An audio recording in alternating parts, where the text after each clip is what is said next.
오늘 말씀 제목을 믿음 안에서 사는 것이다. 사는 것이라. 우리는 그리스도 안에서 그리스도를 믿는 믿음 안에서 사는 것이지 율법의 행위로 사는 것이 아니다라고 하는 이 사도 바울의 신앙 고백을 우리가 말씀을 통해서 확인하는 겁니다. 우리는 때로는 제일 두려운 게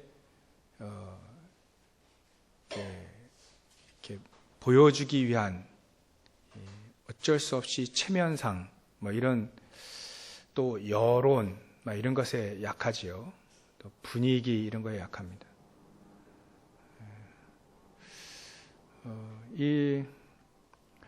근데 하나님은 성경에 분위기대로 여론으로 다수결의 원칙 이런 거를 이렇게 따르지 아니하시고 언제든지 복음대로 살으라 하고 말씀하고 계십니다.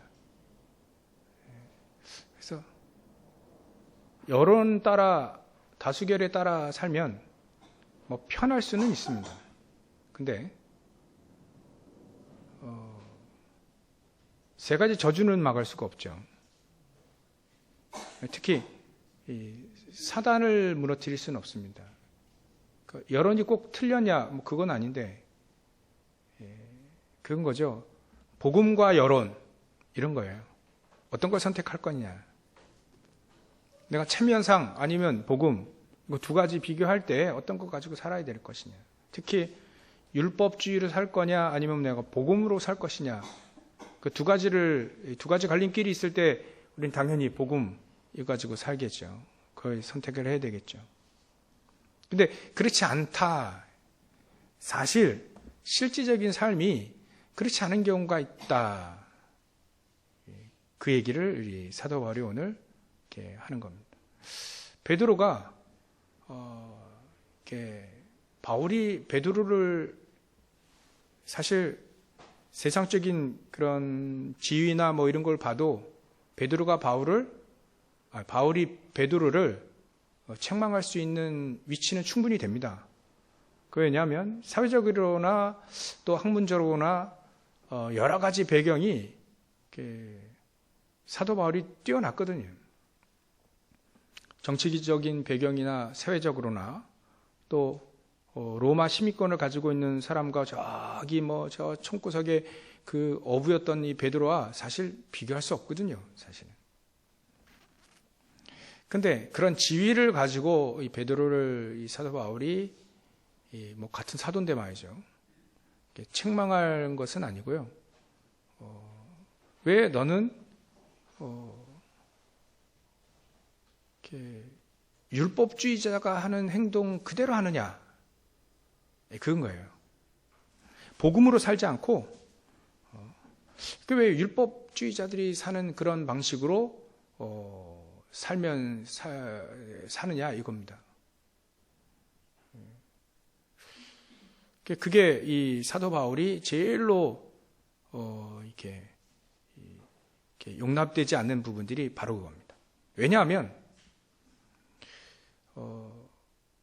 우리는 이제 사도 바울은 AD 70년에 원래는 사도 바울이 보통은 AD 65년, 6년 그렇게 순교했다고 해요. 그 네로 황제 때.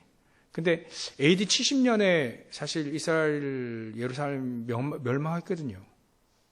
그러니까 그거를 사도 바울이 알고 쓴 건 아니지만 앞으로 지금 상황이 이스라엘 민족이 복음을 놓치고 그리스도를 모르고 또 예수를 그리스도로 인정하지 않는 하나님을 정말로 반대하는 성경을 가지고 하나님을 반대하는 삶을 살았거든요.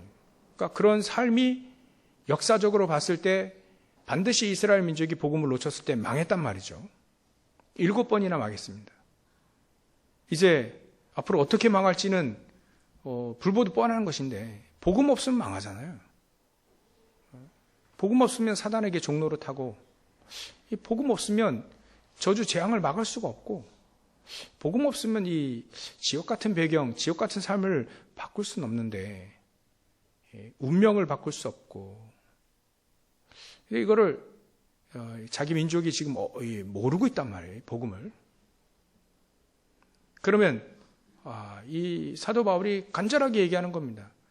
오직의 복음, 이 오직의 그 복음, 순수한 오직 복음, 어떻게 순수하냐면 이 정도입니다.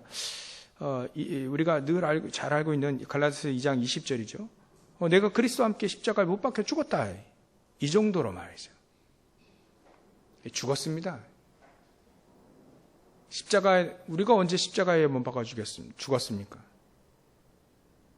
그 정도로 예수님이 우리의 모든 죄와 사단의 문제, 지옥 배경의 문제, 아니 우리가 멸망할 수 있는 모든 문제를 십자가에서 다 예수님이 못 박혀 죽으시고 끝내셨단 말이에요. 이걸 믿게 되어지면 우리도 십자가에 못 박힌 거나 똑같다. 우리가 십자가에 못 박아 죽어야 되는데 말이죠. 예수님이 대신, 그리스도께서 대신 십자가에 못 박혀 죽으셨단 말이에요. 그걸 믿으면 우리는 우리가 십자가에 내가 못 박혀 죽었다. 그 이유는 우리가 도저히 해결할 수 없는 문제를 그리스도께서 해결하셨기 때문에 우리가 그리스도를 믿는 그 믿음 가지고 우리도 십자가 못 박혀 죽은 거 아니냐. 그 뒤에는 이렇게 써놓지 않았는데요. 설명하자면 우리가 그렇게 십자가에 못 박혀 죽었는데 왜 우리는 또다시 살아나가지고 부활이 아닌 왜 또 다른 것 가지고 막 이렇게 사느냐 이거예요. 율법의 행위? 아니다. 그 얘기를 하는 겁니다. 베드로가 원래는 유대인이잖아요. 유대인들은 원래도 그 말이 안 맞습니다. 원래가 어디 있습니까 도대체? 원래는 이거 설명하기 위해서 이렇게 표현을 하지만 유대인들이 왜 이방 사람들과 밥을 먹으면 안 됩니까? 그거 되게 웃기잖아요. 밥 먹고 같이 대화하다가 복음이 증거되어지면 복음을 증거해야 되지. 원래는 우리가 이방 죄인들과 같이 교제하면 안 된다. 이 말은 사실은 사도 바울이 그 표현을 썼잖아요. 그 말은 약간 비꼬는 거예요. 우리가 여태까지 그렇게 살아온 거 사실 틀린 것이다. 전도와 선교를 모르기 때문에 왜 우리가 이방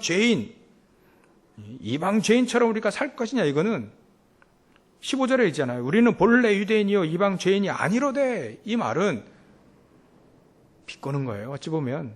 그러니까 이거를 알아들을 수 있는 사람은 알아듣는 거죠. 못 알아들으면 우리가 선민이고 먼저 우리가 하나님의 자녀고 선민이고 저 이방 죄인들과 상종을 할 필요가 없는 그런 사람으로 알아듣겠죠. 진짜 알아들으면 비꼬는 거예요. 원래부터 우리가 선민이고 저 불신자들과 밥도 못 먹는 그런 사람이냐? 그건 아니다. 유대인인 이 베드로가 어떻게 살았냐면요. 그 할례자인데 불구하고 무할례자. 그것도 이 사람이 보니까 그 흐름상 보면 이렇게 전도하려고 무할례자들 집에 가서 밥 먹은 것 같지는 않아요. 흐름상 뉘앙스가 믿는 사람인데 믿는 사람이 무할례자란 말이에요. 근데 가서 이제 같이 친교하는 겁니다. 근데 그래 하다가 율법주의자들이 이제 오게 되니까 교회 다니는 또 율법주의자가 있다 했잖아요. 율법주의자들이 와가지고 뭐라 할까봐 지금 도망가 피신하는 겁니다. 사실 이 베드로가 진짜 복음 가지고 산다면 그 무할례자들과 같이 밥 먹고 교제하고 서로 말씀 나누고 또 전도와 선교 이거에 대해서 막 얘기하고 있는 거를 거기서 베드로가 무슨 얘기를 하겠습니까? 다른 얘기 하지 않겠죠. 예수님 만나서 우리가 복음을 듣고 또 십자가의 그 갈보리산의 그 얘기도 하고 막 그래서 우리가 이 만찬도 하고 성찬도 하고 막 이런 부분을 좀 얘기를 했지 않겠습니까? 순수하게 밥만 다 아무 말도 안 하고 밥만 먹고 막 뭐 세상적인 얘기만 막 어제 막 우리나라가 막 축구했는데 막 한일전 그것도 결승에서 막 3연패를 두고 아시안 게임 3연패를 두고 막 결승전 막 갑자기 막 사람들이 막 와 소리 나가지고 야 저게 보통 함성은 아니다. 보통 함성은 아닌데 이게 뭘까? 알아봤더니 한일전이라요. 한일전. 굉장하잖아요. 우리 한일전. 그것도 축구. 붙은 거예요. 그것도 결승전. 야, 그 얘기만 했겠습니까? 사도 바울이. 우리 어저께 2대1로 이겼어요. 이것만 얘기하겠습니까? 밥 먹고. 분명히 복음 얘기했을 거란 말이에요.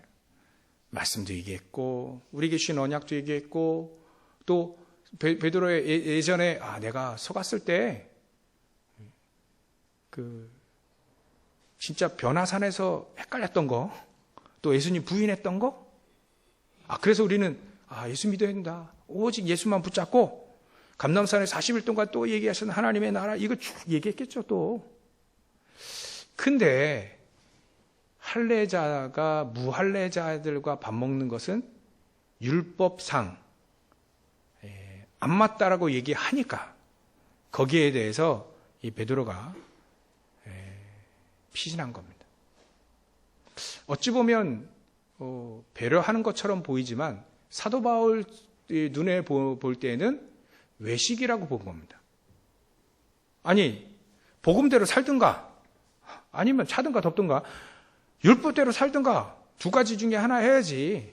그래야 아니 우리가 교회 왔을 때요 복음을 정확히 듣고 복음대로 살든가 아니면 복음을 못 받든가 모르든가 그 둘 중에 해야 됩니다. 복음을 모르고 교회를 열심히 다니면 그게 우상숭배 또 비슷하게 종교는 되거든요. 교회 다니 오래된 사람은요 복음 모르고 오래된 사람 아주 그냥 이 사람 막 설득도 못해. 이제 교회를 오래 다녔으니까. 박정희 대통령이 12년 동안 그 교회를 다녔는데요. 복음을 몰랐어요. 12년 동안 교회를 다녔는데 복음을 못 들었어요. 차라리 복음을 못 듣고 교회를 나갔다가 거기서 밖에서 진짜 막 전도자 만나서 복음을 듣고 다시 들어오는 한이 있더라도 복음 모르면 사실 교회 안 나가는 게 훨씬 낫습니다. 복음 모르고만 교회 열심히 다니면 나중에는요 복음 방해하는 사람이 됩니다. 박정희 대통령이 그랬잖아요. 안타깝게.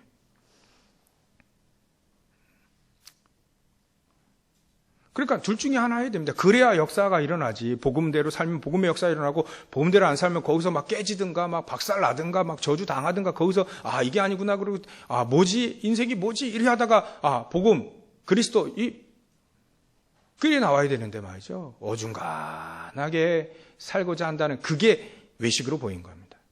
왜 너도 유대인처럼 모든 율법을 다 지키며 살 수 없는데 왜 너도 그렇게 몰살하면서 왜 율법을 잘 지키는 것처럼 보이면서 그렇게 살려고 하느냐. 그것도 무할례자들에게도 이방인에게도 아니 교회 다니지만 말이죠. 할례 안 받아도 되거든요.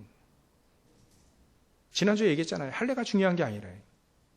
그러면서 이제 무할례자들 전도하러 들어갔든가 아니면 교제하러 들어갔든가 그 사람들에게 율법을 지키라고 얘기도 그리고 율법을 지키지도 못하면서 율법을 지키라고 은근히 그 율법주의자를 강조하는 거 아니냐 삶이.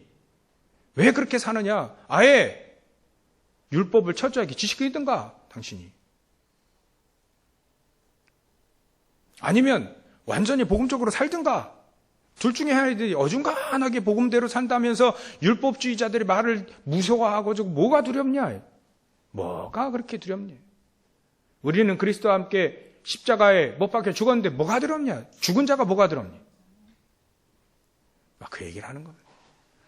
그러니까 사도 바울은 갈라디아에서요. 갈라디아 교회, 여기에 이 교회와 여기서 막 얘기하는 건요. 어찌 보면 이 갈라디아서가 초창기에 써있던 사도 바울 사역에 초창기에 썼던 제일 먼저 쓰였던 서신이거든요. 그러니까요. 교회 우리 유목사님 처음에 초창기 메시지 들으면 막 열빡 받아가지고요. 막 이 복음 아니면 절대 안 되니까요. 막 교회가 막 다른 거 하고 복음 강조하지 않아 복음대로 살지 않으면서 율법자들 같이 그렇게 사는 것처럼 보이는 그런 부분들이 복음도 전혀 아니면서 막 열심히 살고 율법은 율법대로 찌들어 있고 그래서 크리스찬들이 재미가 없어요. 재미가 없어요. 재미가. 제대로 놀지도 못해요. 복음 안에 있는 충분한 그리스도의 자유도 못 누려요. 그러니까 막 찌들어 있는 거예요. 재미없이. 크리스찬들을 보면 재미가 없어요. 대화도 또 안 돼. 막 그러니까 그런 거 보니까 막 유목사님 처음에 초창기 메시지 들어보면 막 진짜 막 그것도 사투리 경상도 사투리로 가지고요 막 일 빡 받아가지고요 막 복음 얘기하는데 완전히 막 그냥 어마어마했죠. 사도 바울이 그런 투라예요.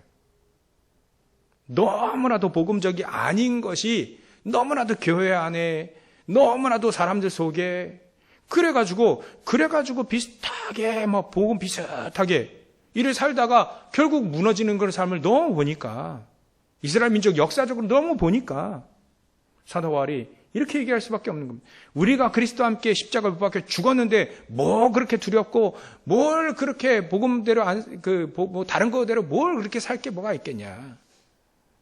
우리에게도 하나님이요 계속 얘기하는 겁니다. 오직 복음 아니면 안 된다는 거예요. 오직의 복음이 아니면 절대 안 되는데 왜 자꾸 어중간하게 이것도 아니고 저것도 아닌 행동도 말이지 왜 이렇게 외식을 이렇게 하냐. 아닌 것처럼 나는 율법주의자인 것처럼 나는 또 복음주의자인 것처럼 왜 그렇게 사냐. 복음대로 살아. 복음대로 살아라. 기도도 하려면 확실히 해라. 저도 예전에 예수님 믿고 교회를 다니는데 식당에서 기도해야 될 거 아닙니까? 식사 기도. 그래가지고 막 천장 보고 기도하다가 눈 뜨고 기도하다가 눈 감고 기도하다가 저도 그랬다니까요. 기도 뭐 하고 먹어야 되잖아요. 요즘에는 저희 아버지 목사님 기도 안 하세요? 그러더라고요. 밥 먹을 때 저 합니다.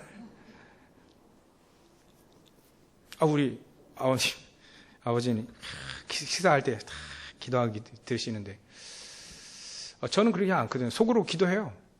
앉자마자 기도합니다. 일용할 양식을 주시고 나에게 힘을 주시고 또 이 양식을 먹고 내가 알지 못하는 모든 질병도 치유되고 하나님 영육간에 강건하게 해주십시오. 기도 막 하고요. 식사 오면 바로 먹습니다. 그거 놓쳐서 안 할 때도 있긴 한데 갑니다. 늘 그렇게 하거든요.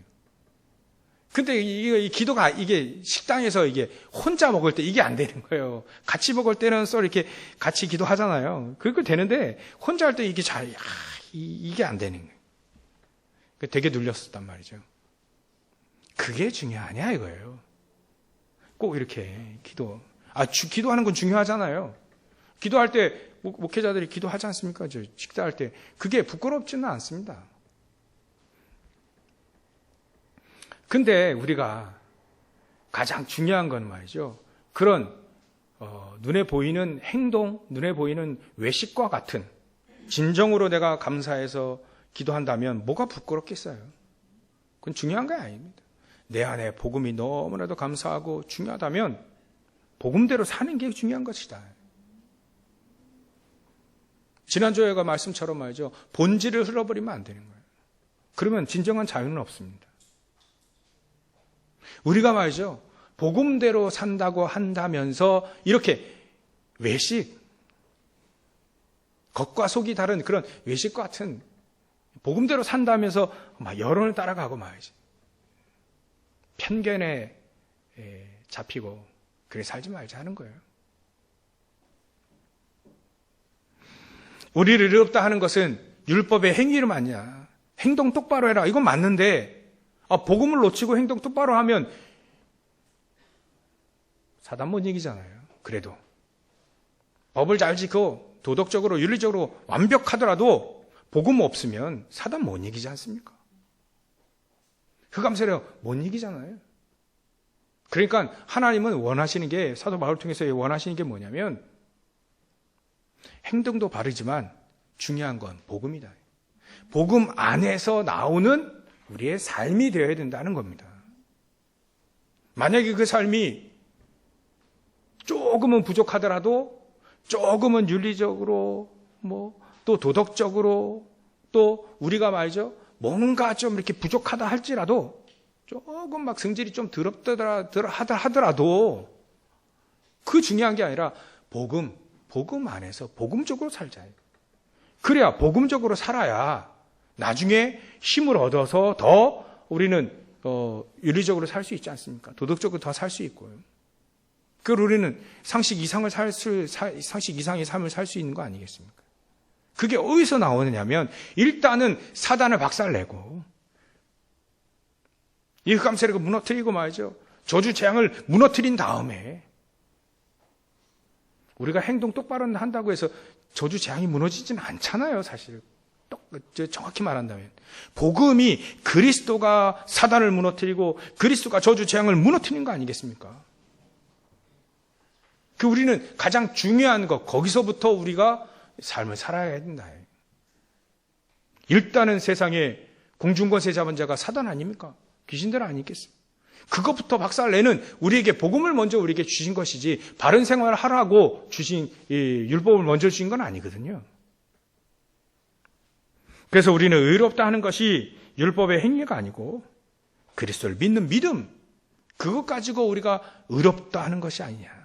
그러면 그 삶을 살고 그 속에서 우리의 삶이 나와야 되는 것이다. 사도 바울은요, 지금 열이 확 받았어요. 복음대로 살지 않으면서 우리가 어떻게 세상을 살리고 흑암을 무너뜨리고 저주재앙을 막고 결국 이스라엘 민족이 못 막았지 않습니까? 바리새인들이요, 이 앞에서 간증하면요, 막 윤리 얘기할 겁니다. 도덕 얘기할 겁니다. 법을 철저하게 지키니까 그 사람의 삶이 아주 한 점도 막 흐트러짐이 없는 그런 삶 막 얘기하면 은혜 받을 겁니다. 근데 그 율법주의 가지고 사단을 못 막는다는 건 우리가 알고 있는 거 아니겠습니까? 그래서 우리는요, 오직 그 복음 중심으로 살자는 겁니다. 그렇다면 그 안에 진정한 자유가 그 속에 있습니다. 진정한 자유는요, 능력으로 나옵니다. 윤리, 도덕, 율법, 그거를 상식, 이거를 초월하는 능력으로 나옵니다. 사도 바울이 언제 도덕적으로 미비했습니까? 윤리적으로 미비했습니까? 율법적으로 미비했습니까? 진짜 복음을 가지고 있으면 그 복음의 능력 가지고 그를 초월할 수 있는 삶이 있다. 그 안에 하나님은 진정한 자유가 있다는 겁니다. 그래서 이런 생각을 해봤습니다. 한 주간 동안. 사도 바울은 이렇게 율법도 철저히 지키면서 정말 복음적으로 살았거든요. 정말 기도하며 살았거든요. 율법을 지키는 이유는 내가 율법주의자들에게 그들 중에 얼마를 구원하기 위해서 나는 율법을 철저히 지킨다. 얼마나 지켰냐? 우리가 고린도 교회 얘기 봤잖아요. 음식 가지고도 우상 앞에 바쳐진 그 고기를 만약에 있다면 난 그 고기 안 먹겠다. 고기를 아예 안 먹겠다라고 얘기까지 했지 않습니까? 그게 사도 바울이 율법주의자들 중에도 하나님을 예비한 사람이 있기 때문에 그 사람 중에 그 중에도 하나님을 예비된 사람을 살리겠다는 거예요. 그 중에도 율법주의자들이 지금 바리새인들 중에도 복음 들을 사람이 있다. 그 돌아올 사람이 있는데 그 사람들이 일단은 율법주의자니까 율법을 잘 지키느냐 안 지키느냐 그거에 붙잡혀 있으니까 일단은 자기는 율법을 철저하게 지키는 사람이에요. 그 중에 얼마를 구원하기 위해서. 그런 살리는 마음이 늘 이 사도 바울을 갖고 있기 때문에 율법을 철저하게 지키는 것도 사실 복음의 능력 속에 아무런 문제가 없다는 거예요. 우리가 과연 이렇게 살 수 있겠나? 그런 생각을 해본 겁니다. 여러분들, 우리가 율법을 철저히 지키면서 그 근본적으로 복음의 능력 속에서, 기도의 능력 속에서 율법을 철저하게 지키는 그 삶을 우리가 살 수 있겠냐? 저 여러분들 이런 삶을 살 수 있겠습니까? 대답은 여러분들 알아서 하시면 되고요. 하나님은 그 능력을 복음 안에 주셨다는 것만 기억하시면 됩니다. 우리가 어떻게 우리의 능력이 아닙니다. 불신앙은요, 또 하나님의 역사는 우리의 능력이 아닙니다. 믿음입니다, 믿음. 믿음의 능력에 관한 거지 우리의 능력 가지고 되는 게 아닙니다. 사도 바울은 그걸 믿은 겁니다. 복음 안에 놀라운 능력이 있다는 거예요. 율법도 초월하고 말이죠. 초월한다는 말은 뭐 무시한다는 얘기 아니죠. 그거를 능가하는 거예요. 초월하는 거예요. 그걸 초월하는 삶이 자기 앞에 펼쳐져 있다. 그걸 아니까 이 빌립보 교회도 동일한 비슷한 이 내용을 하지 않습니까? 내용을 얘기하지 않습니까? 내가 여지껏 이루었다는 것도 아니다. 내가 그리스도 앞에 그리스도에게 붙잡힌 바 된 것을, 그것을 또 붙잡으려고 간다. 그리스도께 붙잡히게 되면 우리가 구속당한다 하잖아요. 그리스도께 뭐 자유도 없이 복종하게 되면 말이죠. 우리 오늘 찬양을 하셨는데, 복종하게 되면 그 안에 종과 같이 노예처럼 아무런 자유 없이 살 수 있겠냐? 사는 것이냐? 아니다. 내가 하나님 앞에, 그리스도 앞에, 복음 앞에 복종하게 되면 그 안에 놀라운 자유와 능력이 펼쳐져 있다. 그걸 알기 때문에 사도 바울은 내가 잃은 것도 아니고 얻은 것도 아니고, 내가 그리스도께 잡힌 바 된 그것을 붙잡으려고 또 다시 하나님 앞에 달려간다는, 그게 동일한 얘기입니다. 오늘 얘기랑. 정말 그리스도 안에 있는 자유를 우리가 봤다면 사도 바울처럼 살겠죠. 간절히 원하기는 사도 바울처럼 사시길 바랍니다. 그가 평생 매 맞고 돌아다니는 거 말이죠. 결혼했는데 집안에 쫓겨, 그 얘기를 하는 게 아닙니다. 그리스도 안에 있는 진정한 자유와 그 능력을, 복음 안에 있는 그 자유와 그 능력을 누리며 살아라 이거예요. 어떤 누구도, 그 누구도 우리에게 뭐라 할 수 없을 만큼 완전한 복음 붙잡고 그 능력 안에서 살자 이거예요.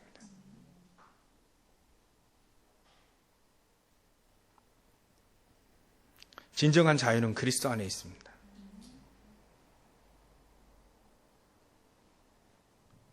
진정한 자유는 그리스도의 능력을 믿는 믿음 안에 있습니다. 우리가 이걸 누리게 되면 사도 바울처럼 이렇게 살 수 있게 되는 거죠. 저와 여러분들이 하나님이 원하시는 게 바로 그겁니다. 그 어떤 것도, 문제도 이렇게 문제 다루는 법을 잘 모르잖아요. 문제 오면 그 문제를 해결하려든가 먼저 응답받아야 되지 해결하려고 들으면 안 됩니다. 문제를 왜 주셨는지 하나님의 절대적인 계획도 발견하고요. 그러면 복음 가진 자가 문제가 왜 왔을까? 하나님의 뜻이 뭘까? 내가 어떻게 하면 이거를 응답으로 바꿀 수 있을까? 그 생각을 하고 이제는 말씀 붙잡고 기도하면서 내가 정말 하나님 앞에 서야 되는 거죠. 그러면 내가 해야 될 길이 보이지 않습니까? 그럼 그 길대로 가는 거예요. 그게 문제 다루는 정확한 법이죠. 만약에 질병이 치유되지 않았다, 사도 바울처럼 치유되지 않았다라고 하면 어떻게 될까요? 그것도 다루는 법이 있지 않습니까? 은혜를 받으면 되는 거예요. 내 은혜가 내게 풍족하다. 낫고 안 낫고가 그 문제가 아니다. 너는 그 질병과 문제의 진정한 자유를 얻었구나. 문제가 와도 상관이 없구나. 너는 내가 아무리 문제를 줘도 욥은요, 결국은 그 모든 고난과 문제들이 결국은 욥에게는요, 결국 문제가 되지 않았다는 거예요. 고난과 또 어려움, 질병 당해봤지만 크게 욥을 결국은 무너뜨리지 못했다. 사도 바울도 크게 무너뜨리지 못했다. 그게 진정한 복음 안에 있는, 그리스도 안에 있는 자유입니다. 자유. 이 자유를 누리라는 거예요.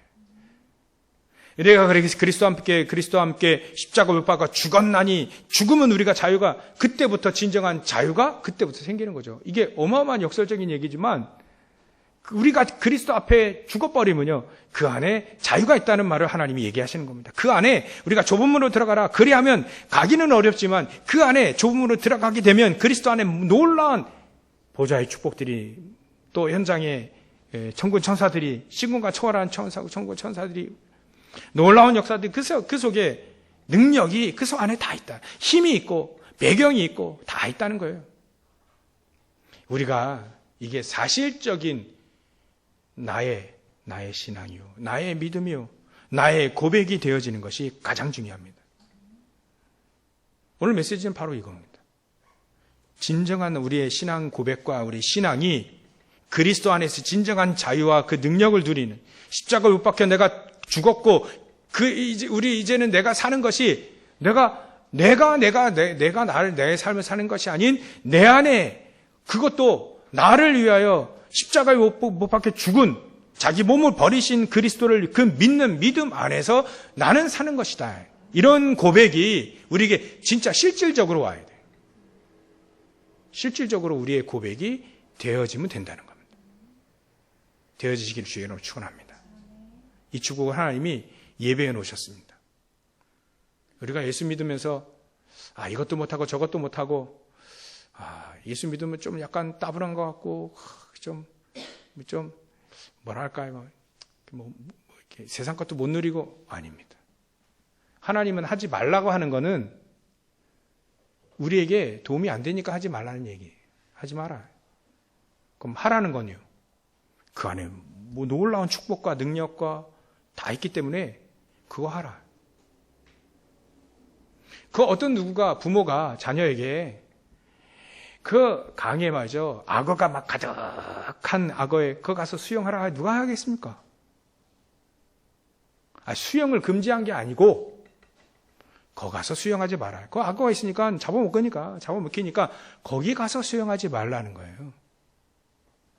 하나님 우리를 그렇게 하지 말라는 건 하지 말아라.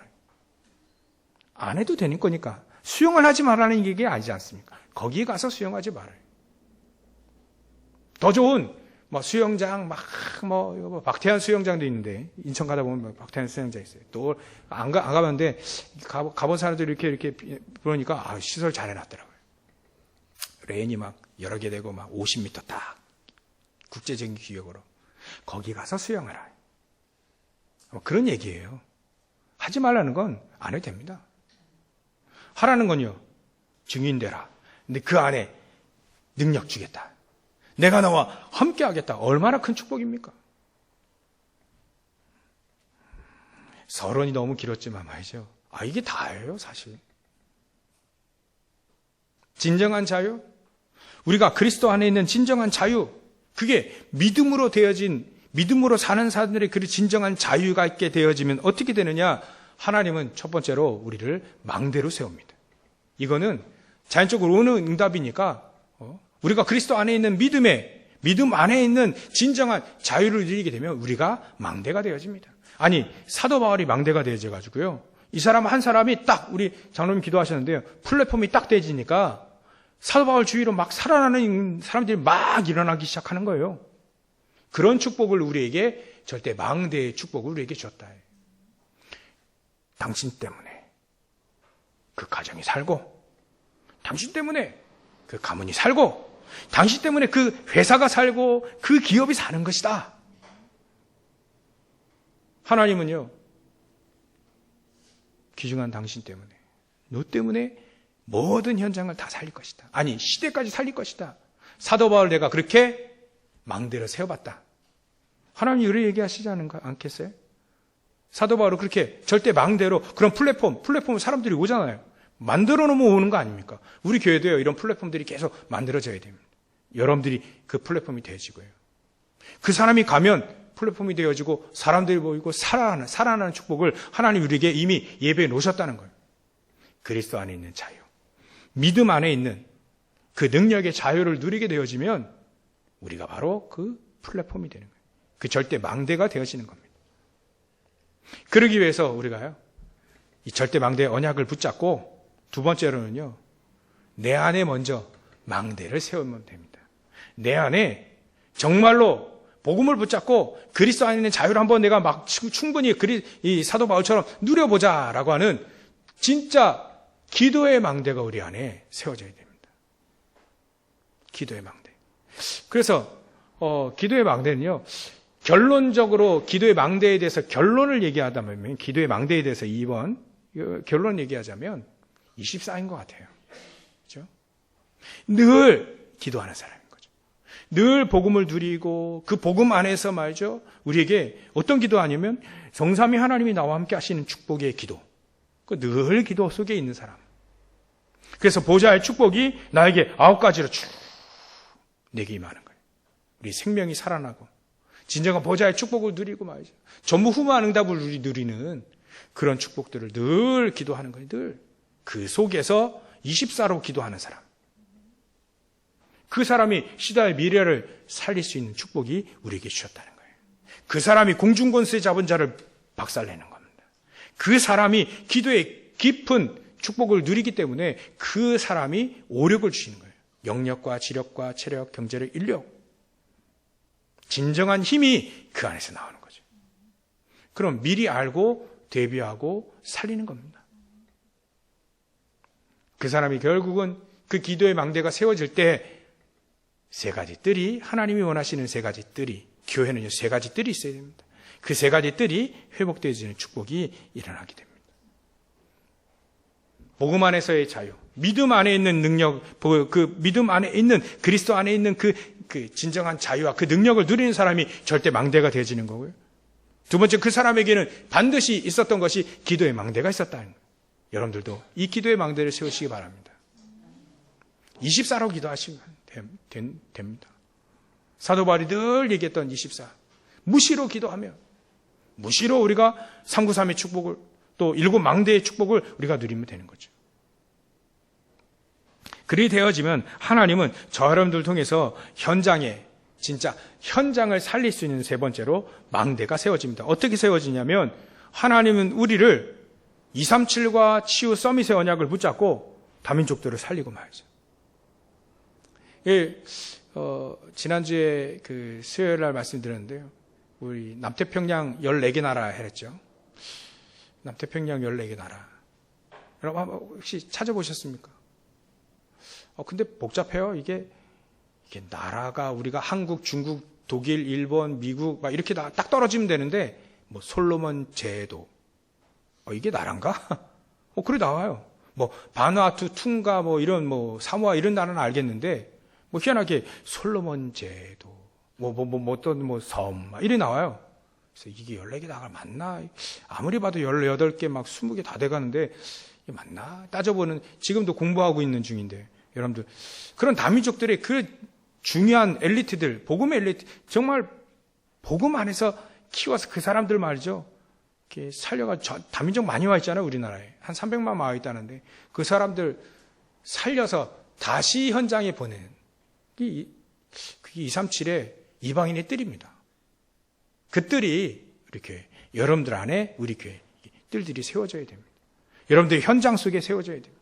이게 바로 하나님이 원하시는 시대와 현장을 바꿀 수 있는, 사도 바울이 플랫폼이 되고요, 망대가 돼가지고 기도의 망대로 세워져가지고 이 사도 바울이 현장에 딱 쓰는데 이방인의 뜰이 세워지게 되니까 이방인들이 막 돌아오기 시작하는 거예요. 교회가 세워지고요, 뜰이 세워지는, 플랫폼이 세워지니까 교회가 세워지고 제자들이 모이고 전 세계를 바꿀 수 있는 제자들이 그 속에 계속 모이는 거예요. 플랫폼 세워지니까 말이죠. 여러분들, 하나님 우리에게 이 축복을 우리에게 주셨다는 거예요. 앞으로는요, 많은 영적 질병의 시대가 옵니다. 세차하다가 말이죠, 지나가는 사람 물이 좀 튀었어요. 그럼 튀었으면 좀 이렇게 하고 가는데 시비가 붙은 거라, 시비가 붙어가지고요, 왜 물 튀기냐 이래 나오는 겁니다. 근데 말이죠. 물 튀긴 사람, 미안하다, 죄송하다. 정말 하다 보면 이렇게 죄송하다. 이래 하면 되는데 거기서 이제 시비가 붙었는데 막 뒤에 이게 물 튀긴 그 행인이 말이죠. 가는데 뒤에서 물 튀긴 사람 말이죠. 막 욕을 하고 하니까 막 그 사람이 다시 돌아와가지고 또 따지다 보니까 막 도끼 들고 나왔어요. 야, 이런 시대입니다. 안 참는 시대. 더 말하면 못 참는 시대가 돼버렸습니다. 안 참아요. 아니, 못 참아요. 영적 문제 가득하니까요. 못 참습니다. 그런 시대가 언제 어디서 어떤 일이 벌어질지 몰라요.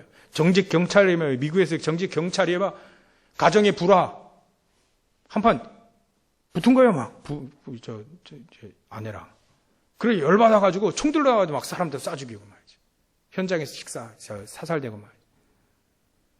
경찰이 괜히 되는 사람들은 아니지 않습니까? 사명감 가지고 경찰하는 거지 않습니까? 경찰이 돈을 잘 법니까? 요즘 경찰들은 매도 맞아요. 뭐 그렇게 대단하다고 말이지. 사명감 가지고 하는 사람들이, 교사들도 사명감 하는 사람들 있잖아요. 근데 교사가 매 맞는 시대가 됐습니다. 경찰이 매 맞고 말이지. 그게 전부 다 영적인 질병 시대가 온 겁니다. 어떻게 살릴까요? 저와 여러분들이 망대가 되어져야 됩니다. 현장의 망대. 나를 통해서 그 현장을 살리기 원하시는구나. 그 망대로 우리가 언약을 붙잡게 되어지면 되는 겁니다. 그러면 결론적으로 우리가 무슨 삶을 살기 원하시는가? 하나님은 우리가 어떤 삶을 살기 원하시는 거니? 사도 바울처럼 말이죠. 절대 망대가 되어져서 기도의 망대의 비밀을 가지고 현장에 보좌의 축복을 누리고 말이죠. 현장에 살리는 이 현장의 망대가 되어진 것처럼 우리는 어떻게 사는 것이 가장 하나님이 원하시는 삶인가를 질문하면 되는 거죠. 우리가 하나님이 원하시는 거 아닌 그런 삶을 살고 있는가? 그러면 바로 정리하고 하나님이 원하시는 삶을 살아야 되겠다.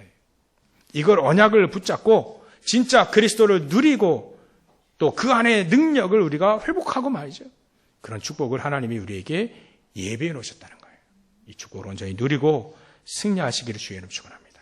하나님은 이 언약을, 이 말씀을 성취하시려고 이미 우리에게 주신 바 된 겁니다. 그 응답은 앞으로도 올 거죠. 지금 오든 언제 오든 이미 온 거나 다름없습니다. 그걸 언약을 다 붙잡고 승리하시기를 주의 이름으로 축원합니다. 기도하겠습니다. 하나님께 감사와 영광을 돌립니다. 우리의 삶이 그리스도 안에 있는 진정한 자유, 믿음 안에 있는 삶이 되어질 수 있도록 역사해 주시옵소서. 그래서 우리가 망대로 세워져서 시대와 미래 현장, 하나님, 후대, 가정, 가문 다 살리는 축복을 누리는 우리 모든 성도들 다 되어질 수 있도록 역사하시고 축복하여 주시옵소서. 거룩하신 예수님의 이름으로 기도를 옵나이다.